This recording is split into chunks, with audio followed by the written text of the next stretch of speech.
This episode is brought to you by Elevate OS, the only all-in-one community operating system. Elevate OS transforms property management, combining resident engagement, reservations, rent payments, maintenance, and concierge services into a single super app. It also uniquely integrates access control, intercoms, package lockers, and thermostats, eliminating app fatigue and redefining modern apartment living. Visit elevateos.com/MMN for a free demo and see how they can help you level up your operations. Have you ever thought about trade-offs, things that you might give up because the benefits of something are just a little bit better, but this other thing that you really like, you sacrifice that because the bigger, the larger, the whole is a much better thing, a much better experience?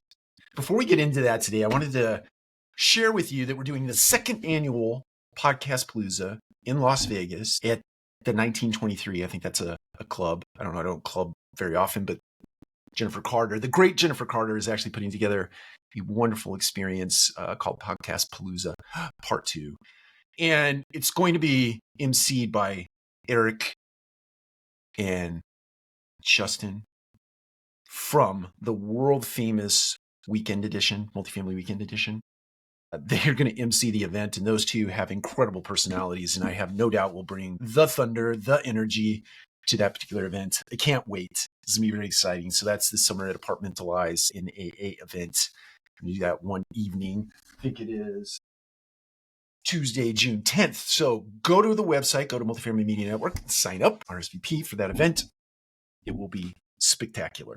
Why don't you talk about trade-offs today? I was having a conversation with Dom Beveridge for the 2025 edition of the 2420 white paper that he puts out. I think this is the 7th edition.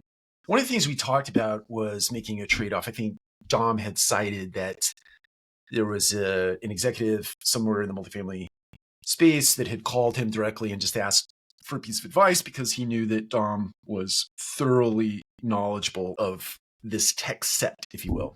I'm not sure what the tech set was.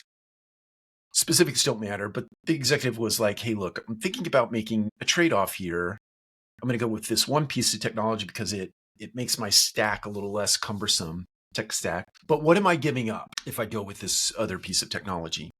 And it was interesting to Dom in that there are now trade-offs being made because there are, let's just use, again, I don't know what topic that was, but let's use fraud as an example. And all of the things on the front side that combat fraud now, from ID verification, document verification, credit, criminal, etc. Right? There are lots of different things that you check on the front side to make sure a potential resident is sound, will move into your community and will be successful, paying the rent and following the rules and all those sorts of things.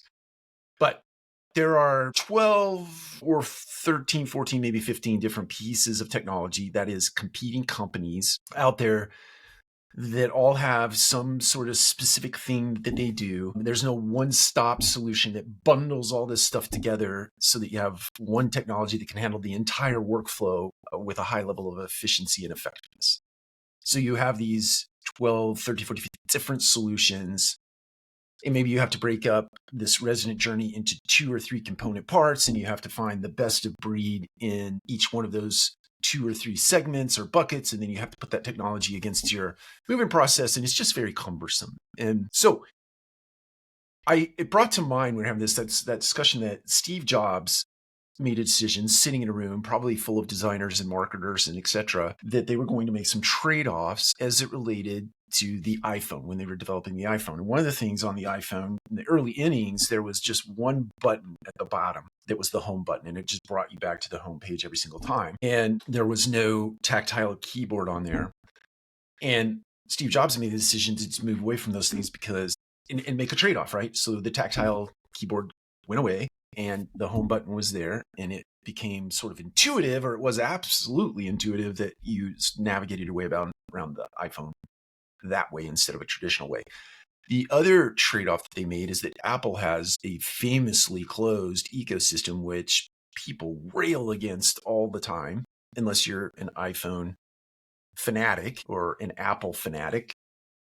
you didn't like that. People didn't like the idea of a closed ecosystem. There are people, they don't care. They make a trade-off for not having an open phone or a jailbroke phone. They make the trade-off to be in the Apple ecosystem, be stuck in the Apple ecosystem, so that you're buying MacBooks, iPads rather, iPods, or not iPods anymore, but iPhones. It was a brilliant business strategy. And my imagination tells me that today it's sort of this, we're in this place in time where we are going to start making trade-offs as it relates to the tech stack that we put in place for the sake of simplicity. Simplicity for the consumer, simplicity for our team members, simplicity for our supplier partners, simplicity for our investors ultimately. We're making those trade-offs. There are too many pieces of technology trying to serve the multifamily space. I sit back sometimes and I think, the business that we do is not complicated. It really is not complicated, but tech executives, ownership executives, asset managers, etc., have made property management incredibly complicated for no other reason than they think that this particular vein of work that they do makes it necessary to track to the nth degree numbers, stats, etc. Now, it doesn't mean that financials are not important. It doesn't mean that leasing and traffic stats are not important, but all the stuff that we've put in place today and all of the technology to cover all these things is just complicated and otherwise very simple business. You find prospects, you lease to them, you move them in, you collect their rent, and you take care of them along the way when they have a service need. It's that simple. But yet we have done our God's honest best to make it as sophisticated as we possibly can for the sake of what? I'm not sure myself. It makes you feel better at night because you have complicated all of this stuff. You've created a job for yourself. I'm not so sure it's all necessary. At the end of the day, we're just serving people. We're people serving people. We just have to find good qualified prospects, put them in a building, qualify them, put them in a building, take care of them, and collect the rent dollars. It's a pretty simple business. But there are hundreds, if not thousands, of solutions out there chasing your dollars for another $1 a unit or $3 a unit or $6 a unit. The other day, I got something in my inbox that was $16 a unit. It's mind-blowing, the technology that is out there. Chasing problems you don't even know you have and promising huge return on investment for the implementation of software, particular pieces of software.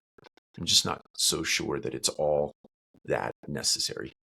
Okay, done with my rant. Take care. We'll talk to you again soon.